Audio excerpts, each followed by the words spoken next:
Tuhan memberikan kekuatan, Tuhan menunjukkan kuasa di tengah kelemahan kita.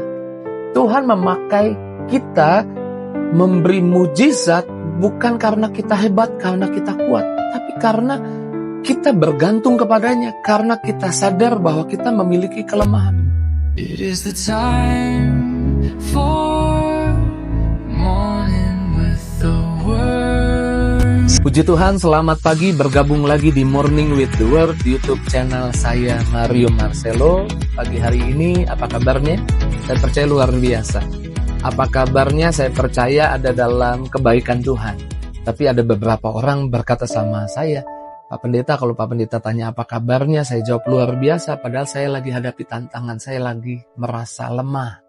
Saya percaya setiap orang percaya pernah merasa lemah, pernah merasa tantangan rasanya lebih kuat, lebih hebat, dan rasanya ingin mundur, rasanya ingin menyerah, pernah merasa tidak layak, pernah merasa kurang baik, pernah merasa banyak kelemahan. Tapi Tuhan justru di tengah kelemahan bisa memberi kekuatan buat kita. Kekuatan sejati orang percaya, bukan dia selalu kuat, tapi kekuatan sejati orang percaya adalah di tengah kelemahannya, dia bisa bergantung pada Tuhan. Dan Tuhan mengalirkan kekuatan baru. Tuhan bisa memberi kekuatan di tengah kelemahan kita.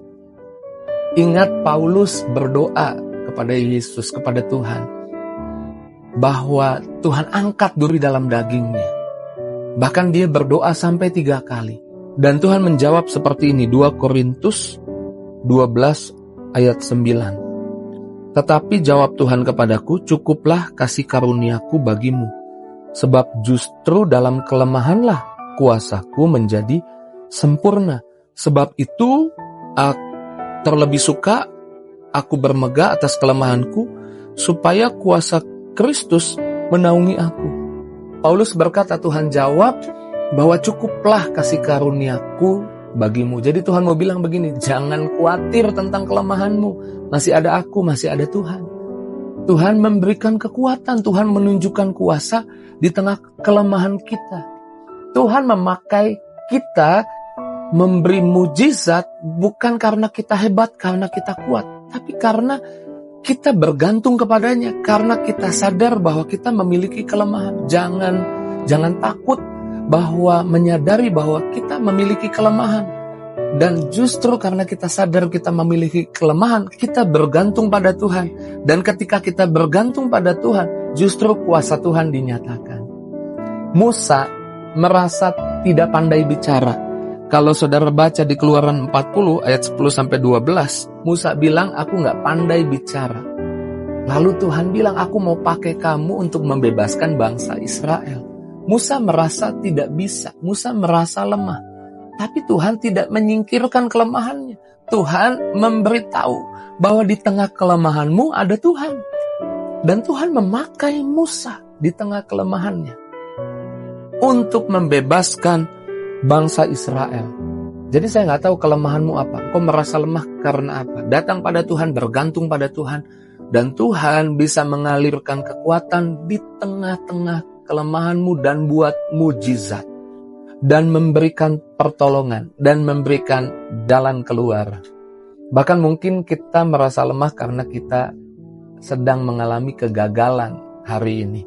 Alkitab berkata seperti ini, kegagalan bukan akhir tapi proses menuju keberhasilan. Amsal 24 ayat 16, sebab 7 kali orang benar jatuh, namun ia bangun kembali. Tetapi orang fasik akan tersandung dalam bencana. 7 kali orang benar jatuh, 8 kali dia bangkit. 7 gambaran sempurna, angka sempurna. Sesempurna apapun kau jatuh, Tuhan memberi kekuatan untuk kau bangkit kembali.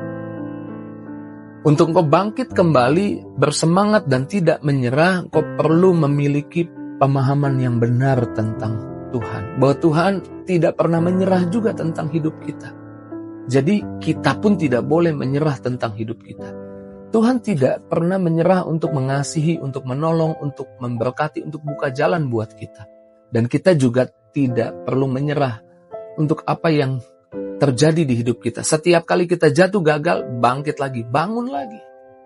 Di tengah kelemahan ingat, ada kekuatan yang Tuhan alirkan. Thomas Alva Edison lebih dari 1000 kali mungkin, atau 10.000 kali dia mengalami kegagalan dalam percobaannya membuat lampu. Tapi dia tidak menyerah.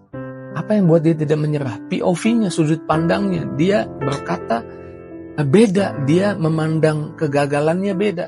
Saudara harus melihat kegagalanmu sebagai kesempatan batu loncatan untuk engkau menerima kesuksesan keberhasilan yang baru. Karena Thomas Alva Edison berkata bahwa saya menemukan 10.000 cara yang salah dalam percobaan lampu. Dia tidak menyesali kegagalan yang terjadi di hari yang lalu, tapi dia menjadikan kegagalannya sebuah penemuan cara yang salah. Dan itu tidak perlu dilakukan lagi. Jadi engkau juga menemukan, cara yang salah, kemarin makannya gagal. Engkau menemukan itu dan engkau bisa berhasil karena engkau tidak akan mengulangi kegagalan yang sama. Amin. Di tengah kegagalanmu, Tuhan sanggup memberikan kegagalanmu jadi jalan batu loncatan untuk engkau tidak gagal lagi dan akhirnya engkau menemukan keberhasilan. Di tengah kelemahanmu ada kekuatan yang datang dari Tuhan. Bahkan ketika kita gagal, kita punya Tuhan yang memberi pengharapan baru.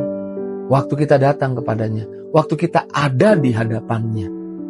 Yesaya 40 ayat 31, tetapi orang-orang yang menanti-nantikan Tuhan mendapat kekuatan baru. Mereka seumpama Raja Wali yang naik terbang dengan kekuatan sayapnya. Mereka berlari dan tidak menjadi lesu. Mereka berjalan dan tidak menjadi lelah.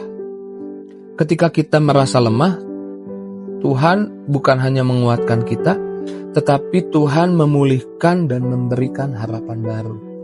Ada kisah dalam pelayanan Yesus yang luar biasa. Kalau saudara pelajari, ada bukunya. Nanti saudara boleh beli tentang Maria Magdalena. Mengapa dia jatuh seperti itu?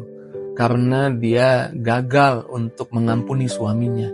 Dia sakit hati. Dia marah karena suaminya selingkuh. Dia mendapati suaminya selingkuh dan dia mau balas dendam. Ketika dia mau balas dendam kepada suaminya, justru dia jatuh lebih dalam. Makanya jangan simpan sakit hati. Sakit hati bukan memulihkan hidupmu. Sakit hati membuatmu tambah terpuruk. Maria Magdalena terpuruk. Yang anehnya, di tengah orang terpuruk, orang sedang gagal, justru orang Farisi, ahli Taurat, menangkap dia sedang berzina dan kemudian melemparkannya ke hadapan Yesus. Sekarang dia ada di hadapan Yesus. Dia orang yang gagal mengampuni suaminya sampai terpuruk, jatuh lebih jauh lagi dan ditangkap oleh ahli Taurat orang Farisi. Ada di hadapan Yesus. Saya percaya di hatinya Maria Magdalena mungkin dia mendengar juga tentang Yesus. Hanya Yesus mungkin yang bisa tolong dia, tapi dia tidak berbuat apa-apa, dia gemetar ketakutan. Karena hukumnya dia harus dirajam, ketahuan, ketangkap berzina. Tapi Yesus berkata kepada banyak orang yang berkumpul mempermalukan Maria Magdalena saat itu. Yesus berkata, siapa yang belum pernah, yang tidak berdosa, silahkan lempar duluan.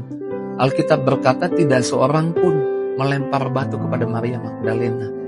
Mulai dari yang tua meninggalkan, sehingga hanya tinggal berdua, Yesus dan Maria Magdalena. Yesus Tuhan berhak menghukum, berhak menghakimi, berhak menjatuhkan ketuk palu hukuman apa yang harus terjadi buat Maria Magdalena. Tapi Yesus bilang begini, aku pun tidak menghakimi, tidak menghukummu. Pergi dan jangan berbuat dosa lagi.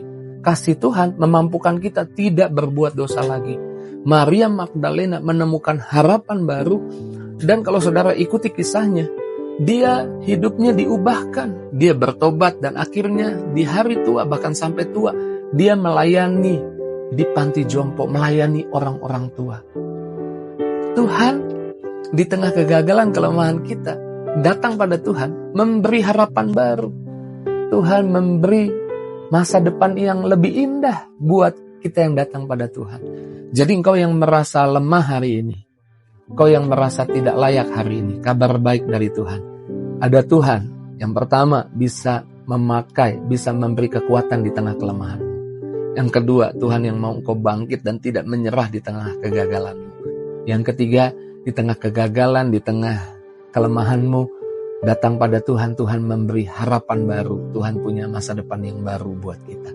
Pagi ini saya percaya sukacita dari surga tercurah buat setiap kita.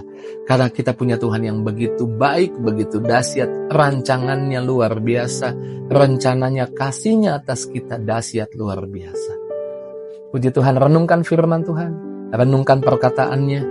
Dan mari saya ajak setiap kita berdoa.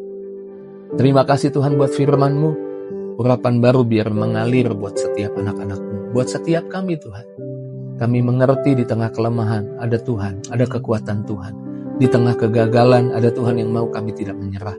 Di tengah kegagalan, kelemahan ada Tuhan yang memberi harapan yang baru. Masa depan yang baru. Jamah anak-anak-Mu Tuhan pagi ini. Berkati lawat satu persatu. Perbaiki hidup setiap kami. Jamah setiap kami, lawat setiap kami Tuhan.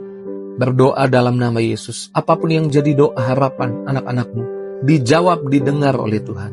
Yang sakit sembuhkan, yang lemah kuatkan, yang susah hibur. Yang berdoa kabulkan doanya. Dalam nama Yesus kami bersyukur, kami berdoa. Haleluya. Sama-sama kita katakan amin. Puji Tuhan, kekuatan Tuhan mengalir di tengah-tengah kelemahan hidup saya. Jika itu responmu atas firman Tuhan pagi ini, tulis di kolom komentar. Tinggalkan jejakmu di kolom komentar biar kita saling kenal. Dan jangan lupa bagikan link Morning with the Word di pagi hari ini kepada teman, sahabat, keluargamu biar banyak orang juga diberkati. Lebih-lebih mereka yang sedang merasa lemah, bagikan kepada mereka. Mereka mungkin ketika mendengar hal ini dikuatkan kembali. Tuhan berkati setiap kita. See you.